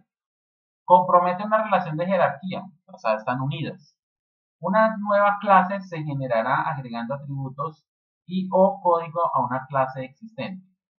Y una clase derivada, o sea, una clase hija, puede heredar de otra clase base atributos y métodos. Ahí se está aplicando todos esos principios. ¿Listo? ¿Qué me falta decirles acá de la parte de herencia? No, prácticamente es eso. Entonces, cuando se hace un diagrama de clases, también hay que establecer esa herencia dentro de ese diagrama. O sea, hay que decir, bueno, esta clase, que en algunos casos ustedes de pronto, si, cuando encuentren documentación, van a encontrar como esa primera clase, ¿cierto? En algunos casos se hace referencia a una superclase, pero pues básicamente es una clase, sino que se le llama superclase porque es como la primera, ¿sí? De ese tipo. Le llama superclase, digamos en Java o en mucha documentación se le llama la superclase, pero es exactamente igual a una clase común y corriente, solamente que es la primera. Entonces, en el diagrama de clase... Sí. Esa superclase puede decir que es la principal de una tabla. Exacto, la inicial, como la que inicia todo. Entonces, a esa en algunos casos se le denomina superclase. Como les decía, en un diagrama como tal de clases, pues hay que también establecer esa jerarquía, hay que establecer una herencia, como hereda, en que si la clase hereda, si está aumentando algo, o si está cambiando en algo el comportamiento de sus métodos. O sea, eso también hay que establecerlo, porque pues por eso la importancia del diagrama de clases al momento de desarrollar un software es porque es prácticamente un mapa de navegación para el programador. El programador dice, mira, es que esta clase extiende de estas, entonces claro, para hacer más fácil un código, un proyecto, si a mí pueden hacer un software o un código como este, pues es más fácil yo verlo en un diagrama de clases, donde yo sé que mascota va primero, después va perro y gato, y después de gato se extiende a Angora, y se extiende a otras esas. Y pues también en el diagrama yo estoy viendo que, digamos, en la clase gato, se le agrega un atributo que se llama ronronear, y se sobrescribe un método llamado saludar. ¿Sí ven? Entonces, de ahí es donde viene la importancia del diagrama de clases, ¿sí? Y como les decía, pues en UML hay bastantes diagramas, pero pues básicamente hay unos diagramas que son como pues indispensables. El más indispensable es el diagrama de clases. Pues está también el de casos de uso, está el diagrama de estados, que es relacionado a lo que hablamos de los objetos acá, de los estados de los objetos. Entonces, en el diagrama se plasma los diferentes, en un objeto, qué diferentes estados puede tener, ¿sí? Hablando del ejemplo aquí de los estados. Entonces, por ejemplo, hay un diagrama que es de estados, ¿sí? Ya se va a cortar esa parte, por favor nos conectamos y les empiezo a explicar lo que es el encapsulamiento. ¿Listo? Encapsulamiento y abstracción, creo que es. ¿Listo? Entonces ya nos conectamos, por favor. Voy a pausar acá la grabación. Vamos a terminar ya con lo que es esta parte de encapsulamiento. Y las otras dos las dejamos para la próxima clase, que es la abstracción y el polimorfismo. Ya una vez terminemos eso, vemos dos conceptos más adicionales que no son tan extensos, son más cortos, pero son importantes y ahí sí podemos empezar a hacer nuestro ¿qué? Empezar a hacer ya algo más práctico. ¿Listo? Pues obviamente porque tenemos que conocer esto antes de empezar a desarrollar, porque pues ahí podemos usar herencias y todo lo que estamos viendo acá. Entonces, ya vimos la parte de herencias, entonces vamos a ver lo que es el encapsulamiento. Esto es un poco, yo creo que bueno, puede ser un poco más sencillo, ¿sí? Entonces dice que el encapsulamiento es el proceso por el cual se oculta la estructura de datos, los detalles y los detalles de la implementación. Permiten considerar a los objetos como cajas negras, o sea, se puede hacer que un objeto se blinde y no permita acceso, evitando que otros objetos accedan a detalles que no les interesan. O sea que, por ejemplo, en el ejemplo de lo del Uber, eh, o en un ejemplo de la cuenta bancaria, si yo voy a hacer una transferencia a otra persona, yo puedo hacer que el saldo pues sea privado, ¿sí? sea oculto para ese objeto. Entonces, yo no voy a permitir que el objeto de la cuenta de Melissa, por ejemplo, sepa cuánto tiene de saldo, bueno, cambiémosle el remitente a Daniel, ¿sí? O sea, no vamos a hacer eso porque pues obviamente cada información es privada y viceversa, ¿no? Lo mismo pasa con un Uber. Muchas veces hay datos que, aunque sí están ahí dentro del objeto, no son accesibles para el otro objeto, ¿sí? Entonces Carla está manejando Uber y llevó a Arnoldo en el Uber, pues no va a saber de pronto el número de cédula o de pronto la dirección o de pronto, no sé, ¿sí? O sea, otra información que no es pertinente, solamente Los datos personales de Carla no los conocería yo. Sí, algo así, o sea, Solo la empresa. A eso es a lo que voy, ¿sí? O sea, que hay información que podemos decir cuáles sí se pueden mostrar y cuáles no se pueden mostrar. Entonces, a eso es a lo que se le llama encapsulamiento. Pero dice que un objeto puede convertirse en una caja negra donde pues, está todo blindado. Dice que evitando que otros objetos accedan a detalles que no les interesan, o sea, que no son necesarios. Entonces dice que una vez creada la clase, las funciones usuarias no requieren conocer los detalles de su implementación. Esto es cuando se habla pues de los métodos, o sea, que no necesariamente un método, o sea, cuando yo accedo a un método no necesariamente tengo que saber cómo funciona para poderlo usar, ¿sí? Entonces, cuando ustedes inician sesión, pues ustedes no necesitan saber cómo Facebook hace que usted inicie sesión. Usted solamente usa el método para iniciar sesión en Facebook o cómo hace para el proceso, cómo hace iniciar sesión en un banco, que obviamente pues es muy distinto al de Facebook. Pero a usted no le interesa, a usted lo que no le interesa es... Profe, una pregunta. No sé si estaré equivocado. Ese encapsulamiento es como como una seguridad. Hace parte de la seguridad de su software, ¿no? ¿Estoy equivocado? Sí, exacto. Sí, esto es una de las formas, o digamos que es algo adicional que se le permite agregarle seguridad a nuestra programación, ¿cierto? Por lo mismo, porque estamos blindándolo para que no sea tan fácil acceder desde otros objetos. ¿Listo? Entonces dice que todos, bueno, acá dice que toda clase tiene un conjunto de atributos y métodos asociados a ella. Bueno, sale el principio de una clase, atributos y métodos. Todos ellos están encapsulados o contienen dentro de la misma clase, de manera que son miembros de dicha clase. Bueno, ahora les explicaré eso. Esos métodos y atributos pueden ser utilizados por otras clases, solo si la clase que los encapsula les brinda los permisos necesarios para ello. Entonces, yo sé que más adelante van a entender perfectamente todo eso que se está hablando acá. Entonces, por ejemplo, dice que un atributo de una cuenta es, por ejemplo, número y saldo. Aquí conseguimos con el ejemplo que le está colocando. Y de métodos, pues tiene depositar, girar y conocer saldo. Entonces, ¿cómo se almacenan esos datos? Es una pregunta, pero pues como les digo, eso puede ser privado. Cada empresa no va a revelar cómo está haciendo, digamos, los giros, porque pues obviamente eso generaría vulnerabilidades en su sistema. Y pues si usted conociendo de pronto cómo hacen giros, pues puede encontrar la forma de generar un fraude.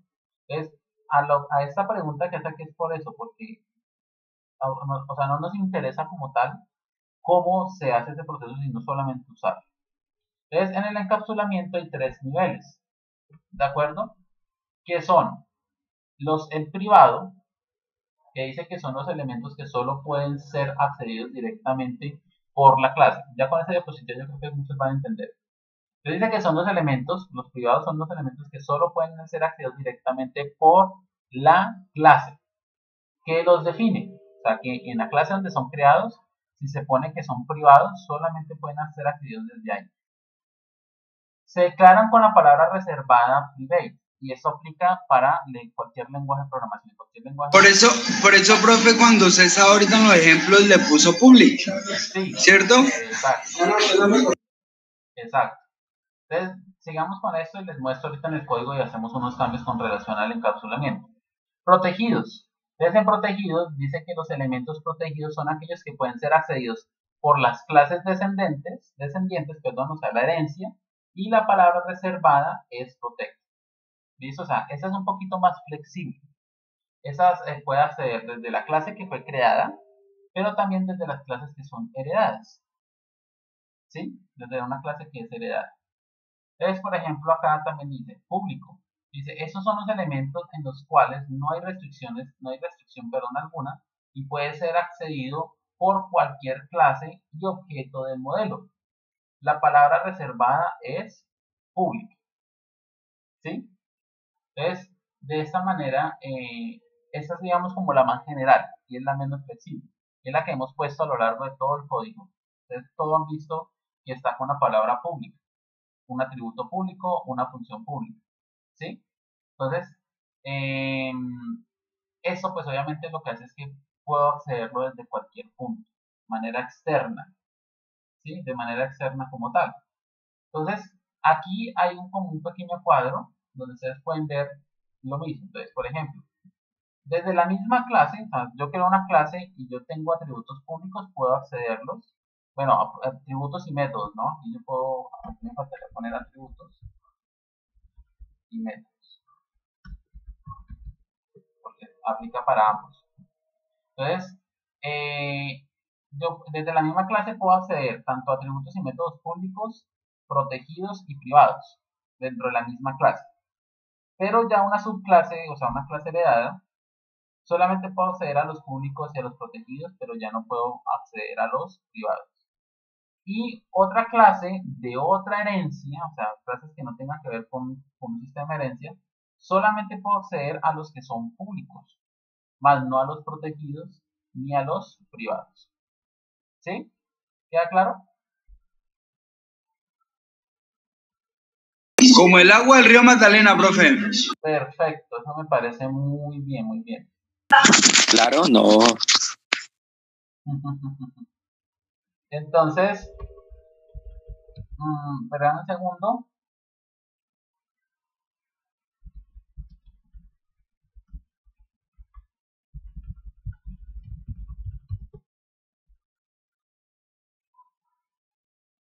Entonces, vamos a empezar a revisar esto acá que está diciendo. Entonces, es importante aprendernos, ¿cierto? Aprendernos cuál es la más general y cuál es la más, digamos, específica. En este caso, pública es la más general, protected es el nivel medio, protegido, y privado ya es totalmente restringido. ¿Sí? Entonces, esto se implementa acá, en la programación. Entonces, por ejemplo, tenemos la clase mascota, que es la primera, ¿cierto? Es como la superclase. Entonces, aquí podemos cambiarle a, por ejemplo, a este atributo nombre público y vamos a decirle que lo convierta en protected. ¿Sí? Perdón, protected no, en private. Entonces, ahí ya estoy encapsulando, estoy restringiendo el acceso a ese atributo nombre, ya solamente es privado. ¿Y qué dice que es privado? Cuando aplican, ¿qué pasa cuando se pone un atributo privado? Entonces, solamente los elementos pueden ser accedidos directamente por la clase que lo define. O sea que si yo instancio un objeto de la clase mascota, puedo acceder a este atributo. Pero las clases que lo heredan, como en este caso y en este caso, ya no tienen acceso a ese atributo de tipo privado, porque como dice acá, solo pueden ser accedidos por el elemento que se define. Entonces, ¿qué pasa? Que aquí ya va a haber un error, porque en la clase perro, gato y angora estoy usando ese atributo, ¿sí? Y ya no estoy teniendo acceso a él. Entonces, si yo vengo acá y reviso o actualizo esto, miren lo que pasa. ¿Sí ven? Me está diciendo que tengo un error porque está tratando de encontrar en la clase gato el atributo nombre y en la clase angora también el atributo nombre. Oye, quiere decir que no puede... Perro. Quiere decir que usted no puede hacer uso de la misma clase para otros cuando tenga el protect. Cuando es el protected ya no puedo usar este atributo en clases que se hereden. pero en el privado. Ya no puedo usar ese atributo en clases que se hereden, ¿sí?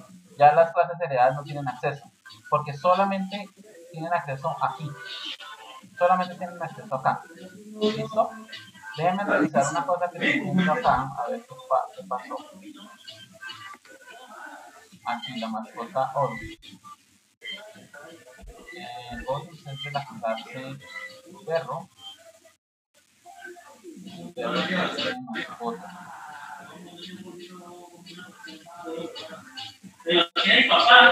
Saludar.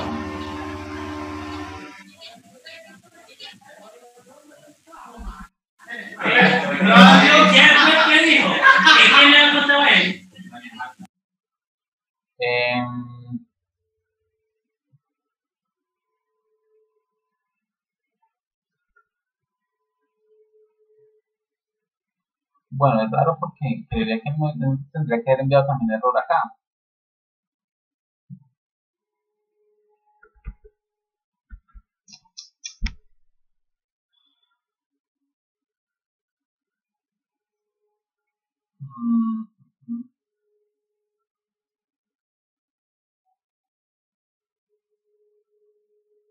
Ok. Creo que no, bueno, lo que pasa es que, ¿saben por qué es? Porque el método sigue siendo público también, ¿sí? Aquí cambia, porque me genera el error en gato y en Angora, porque tú sí estás sobreescribiendo el método saludar. Y este método saludar está tratando de acceder al atributo nombre, pero del atributo nombre de la clase padre, o sea, de mascota, ¿sí? O sea, porque estoy haciendo una sobreescritura. Entonces, aquí sí me está generando un error. Pero la clase perro, que extiende de mascota, como el método sigue siendo público, este método es como si desde acá saliera una flecha y llamara a esta, ¿sí? Es como si acá dijera, venga, llámeme a esta función llamada saludar. Y pues la saludar tiene facilidad de acceder porque está entre la misma clase. ¿Sí queda claro el punto? ¿Por qué pasa eso?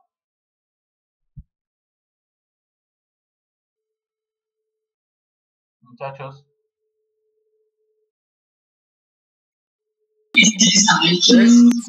¿Quedaron dormidos? ¿Durmieron? Claro que no. No. Profe, casi no le entendí esa parte. Por favor, ¿me la puede volver a explicar? Listo. Entonces, les explico nuevamente. ¿Por qué me está saliendo mal esta parte? Que ya pues vemos que es por el nivel que se le pone al atributo de tipo privado. Pero ¿por qué ese mensaje sí está saliendo? Sí está saliendo en el sentido en que la clase perro, que es donde viene ese mensaje, está extendiendo acá. Si ya puse privado. Es porque la función es pública. Entonces, al ser la función pública, ¿cierto? Al ser la función pública, es como si yo le dijera a él que desde esta clase se accediera a esta función. Porque la función sigue siendo pública, o sea, tengo facilidad de acceder a él. Claro, ¿Sí? claro, le está diciendo muéstreme. Exacto, es como diciéndole, es que... Muéstreme esa parte. Exacto, de aquí me están pidiendo que llame una función saludar, pero como yo la estoy heredando, entonces lo estoy llamando. Y esta función, o este método, perdón, como está aquí en la clase donde está, digamos, espera un momento acá, como esta función saludar está aquí, está al mismo nivel del privado, pues tiene acceso. ¿Sí ven? Por eso es que tiene acceso.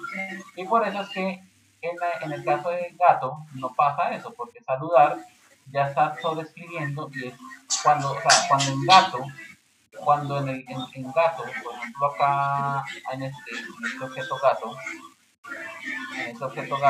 cuando se está instanciando y cuando se está llenando acá, es porque estoy haciendo uso o estoy tratando de llamar a este método, no al método mascota que está arriba, sino a este método porque este método lo sobreescribí, ¿sí? Entonces, ¿qué pasa? Claro, que cuando yo llamo al método saludar, el método saludar va a necesitar ese atributo nombre, pero ese atributo nombre sí está arriba, pero como está privado, pues desde acá, desde esta función, no puedo conectarla hasta acá arriba para llamar a esto. Diferente a perro, que la función sí está en la misma parte donde está el atributo privado, ¿sí? Es muy diferente. Entonces, ¿qué pasaría acá? ¿Cómo hago para que funcione o para que, digamos, de ninguna clase heredada tenga acceso a ella? Pues también tengo que hacer que estas funciones sean de tipo privado. Entonces, cuando yo pongo una función privada, entonces ahí sí ya sé, obviamente ya no puedo accederla desde acá porque se está aplicando. Profe, ¿función o método? Bueno, es que yo ya se le digo función, pero ustedes saben que es lo mismo. Es método, el método de la clase. No me enrede, profe, no me enrede. Listo. Entonces, al método. Entonces, el método, como les estoy diciendo, al volverlo privado, pues ya ahí sí no puedo accederlo desde ninguna clase heredada. Entonces, vamos a actualizar a ver si lo que estoy diciendo. ¿Y si los dos fueran privados? Pues toca ponerle alguno de los tres. Y si, digamos, en PHP, si usted no pone ninguno, digamos, pone solamente esto que se puede poner, él por defecto lo pone público. ¿Listo?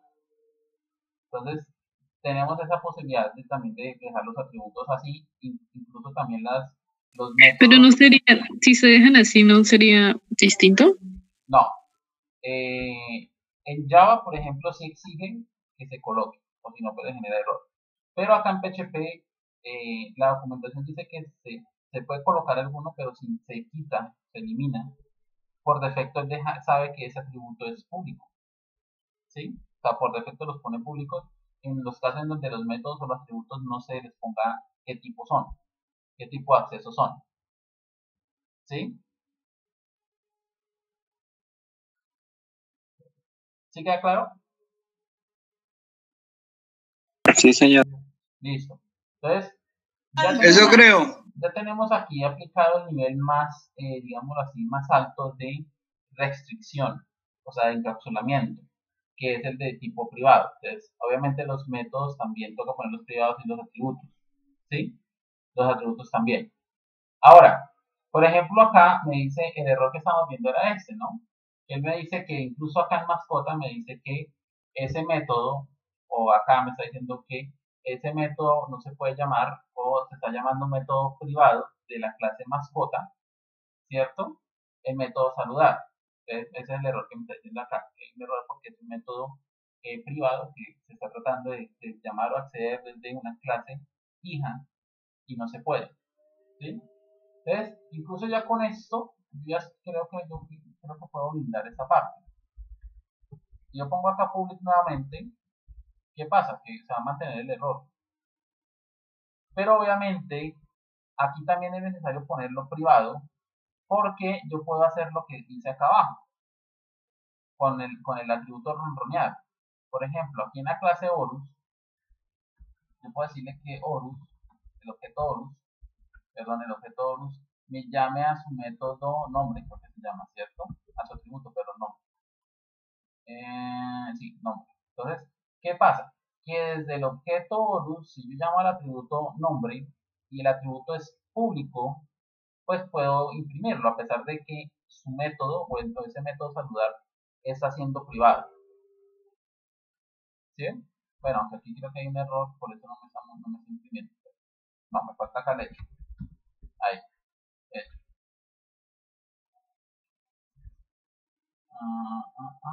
El error no me está dejando porque eso es un error como tal. Entonces, comentemos este y ahí está, ¿sí? Aparece la palabra Horus porque estoy accediendo a su atributo nombre y el atributo es de tipo público. Y recuerden que en público es accedido desde cualquier parte.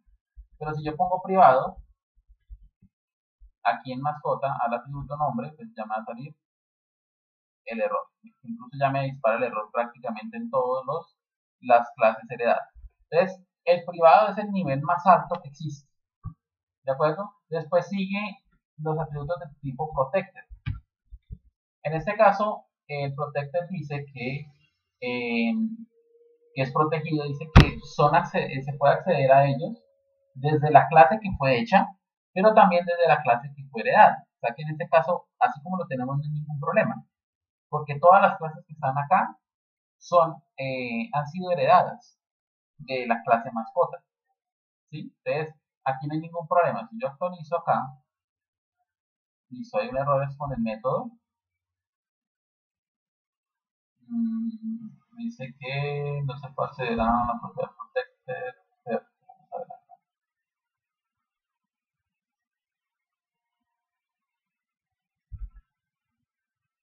Dice, ¿por qué no puedo acceder desde acá? Porque es que yo estoy tratando de acceder desde la parte externa. O sea, aquí estoy externamente a la clase, estoy por fuera de la clase, estoy implementándolas. Entonces, ¿qué dice acá? Pues la presentación dice que los elementos protegidos son accedidos por las clases, a la clase que fue hecha y la clase que son descendientes, o sea, la herencia. Cuando yo estoy tratando de acceder acá, a pesar de que el objeto Horus, ¿cierto? El objeto Horus es una clase perro y la clase perro es una herencia de mascota, no estoy accediéndolo desde la clase, estoy accediéndolo desde por fuera de la clase, o sea, en el objeto, ¿sí? Y en ningún momento acá nombra el objeto, acá dice que son desde las clases. Entonces, ¿cómo hago yo para poder, por ejemplo, imprimir este dato? Pues muy sencillo. Puedo decirle acá, en este caso, por ejemplo, puedo decirle aquí public nombre, creo que es public nombre, y de pronto ya con eso queda listo. Vamos a ver. Acá. Listo, mira, ahí está, Horus. ¿Por qué ya con eso lo solucioné? Porque le estoy diciendo acá, estoy haciendo prácticamente una sobreescritura, como se hizo en este caso con el método saludar. Estoy haciendo una sobreescritura, pero una sobreescritura del atributo. Entonces le estoy diciendo que para la clase perro, que extiende todo lo que está en mascota, le estoy diciendo a él que me cambie o me sobrescriba el nivel de visibilidad del atributo, ¿sí? Entonces, aquí pasa a ser public nombre. Entonces, claro, al instanciar Horus, cuando yo alimento el constructor, es como si estuviera solamente implementando esta clase perro, ¿sí? Porque recuerden que cuando yo extiendo o heredo de la clase mascota es como si copiara el código y lo pegara acá. Entonces, public lo que estoy haciendo es cambiarlo. Pero digamos que no quiero sobreescribirlo, quiero acceder así como está acá. ¿Cómo hago para hacerlo desde este punto? Pues acá tendría que ser un método público que me retorne ese dato. Y ese método público sí lo puedo acceder desde acá, ¿sí? Desde fuera. Entonces, aquí yo puedo generar un método, incluso ya lo tenemos, se llama saludar, sino que saludar está privado. Pero acá voy a crear un método llamado, por ejemplo, conocer nombre. Y ese conocer nombre voy a dejarlo de tipo público y le voy a decir que me imprima el nombre es, y voy a decir que me imprima lo que tiene el atributo nombre. ¿Sí ven?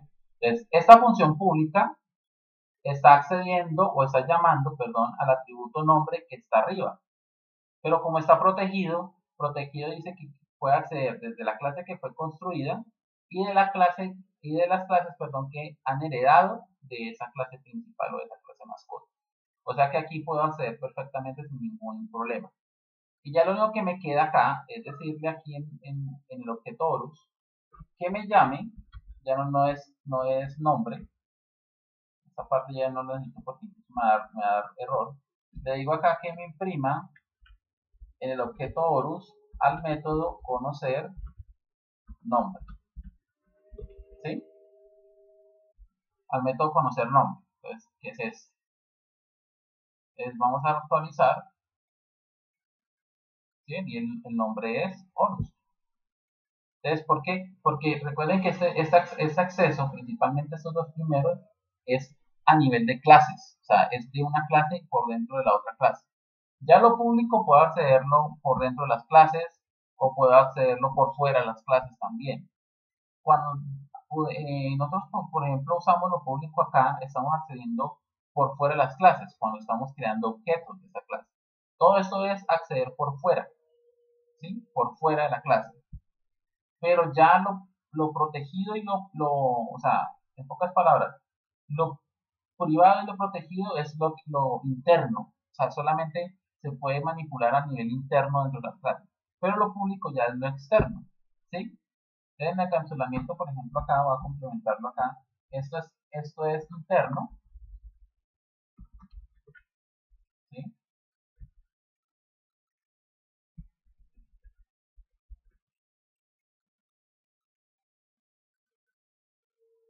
Y esto, que estamos viendo acá, es externo. Bueno, no me quedo mayúsculo. Entonces, es prácticamente el nivel de acceso, entonces sería así.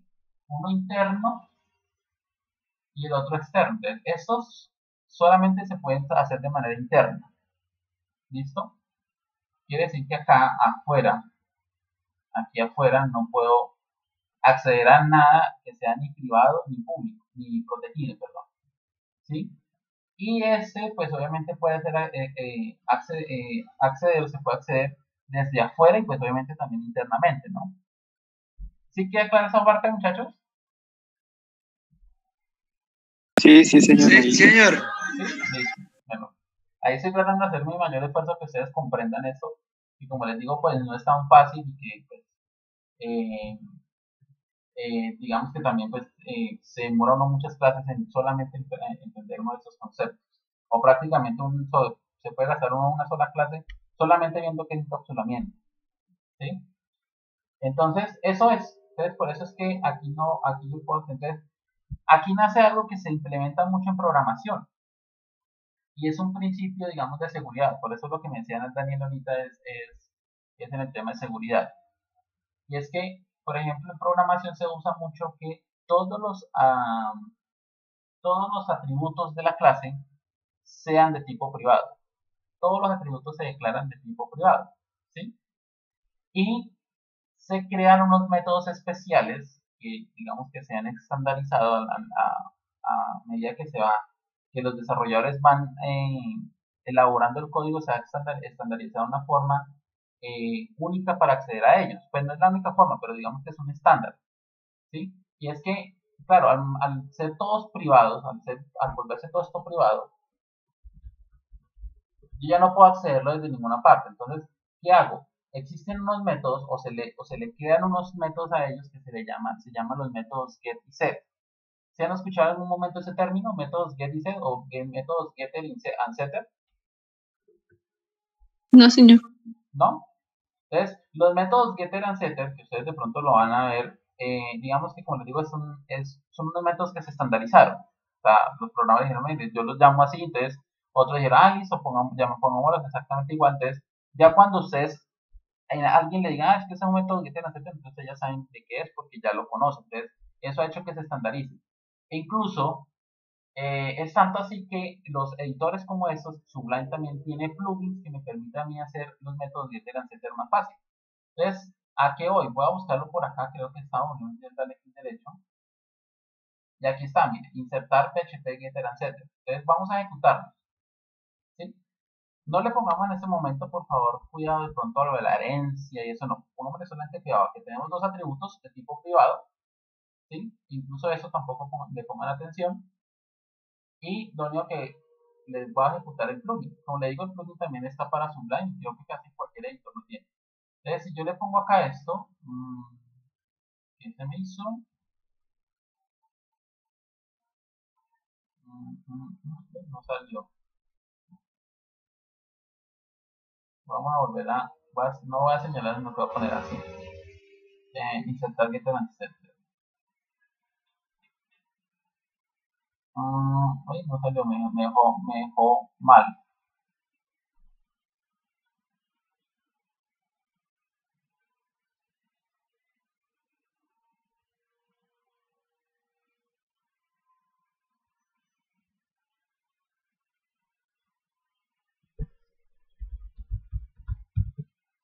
Vamos a cambiarle acá la de esta, pero creería que no es por eso.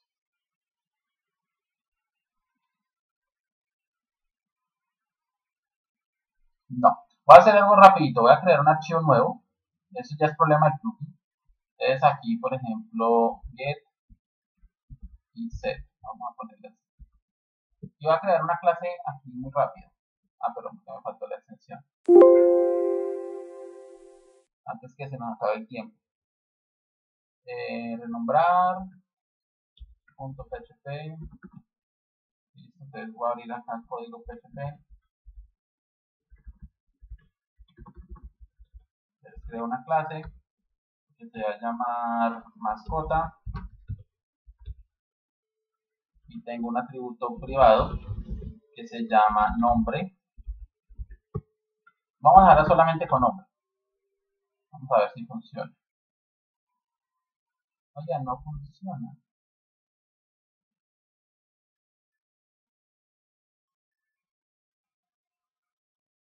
Bueno, entonces, plan B, Sublime. En Sublime, la carpeta se llama iniciar PHP, voy a buscarla.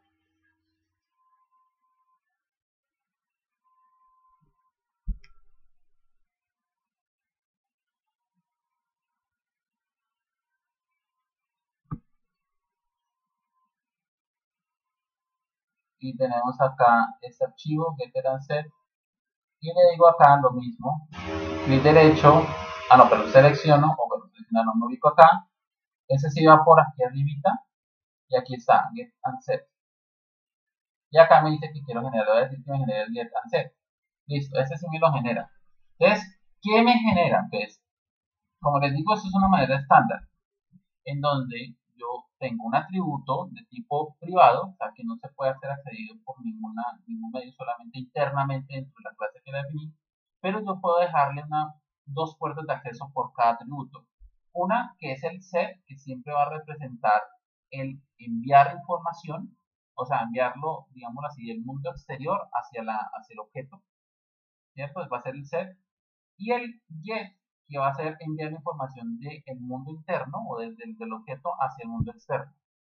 Pues, por ejemplo, ya no necesitaría usar el constructor, sino que lo que hago es decirle a él que si yo voy a alimentar, pues, obviamente esto se necesita en ciertas ocasiones, no siempre. Pero, por ejemplo, si yo necesito alimentar el objeto de nombre, ¿sí? Entonces lo que hago es llamar el método setNombre y paso un parámetro y aquí hace prácticamente lo mismo que hacía el constructor, ¿sí?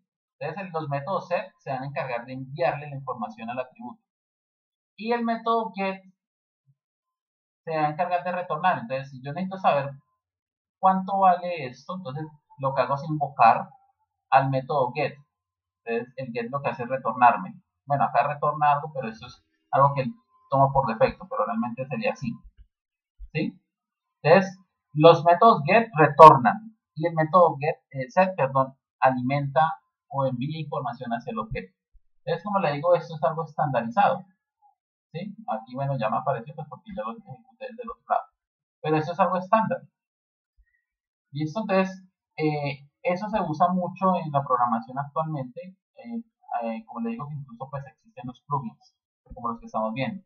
Entonces, los métodos get y set, ¿ustedes qué hacen?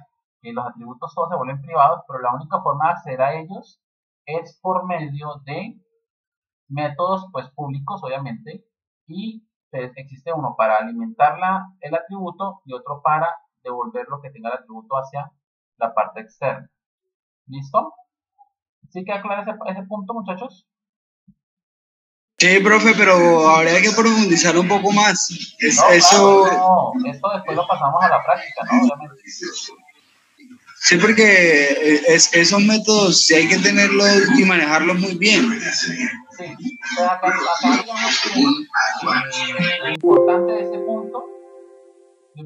punto es saber los tres niveles que tenemos de encapsulamiento: protected, private y public, ¿cierto?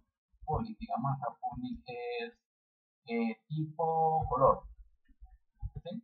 Eso es lo que nosotros tenemos que saber. Lo importante es saber que existen, para así uno entender la programación y lo a buscar y ubicarlo en la programación. Entonces, aquí lo importante es saber que existen estos tres niveles, que obviamente también se aplican exactamente igual para los métodos, y cómo, digamos, en qué momentos puedo acceder a ellos y de qué manera. O sea, estos, pues obviamente, como les digo, en la misma clase, este protected en esta clase y en las clases que se heredan, y este public, pues, abarca esos dos, pero también externamente, o sea, cuando yo instancio un objeto, sea, por fuera de la clase, cuando ya estamos hablando de objetos. Eso es.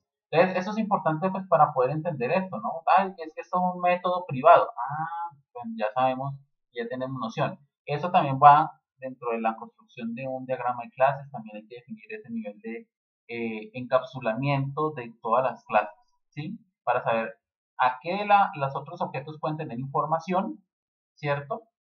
Que dejaría como público, y que los otros objetos no pueden tener información, que ya se colocaría como protegido o como privado.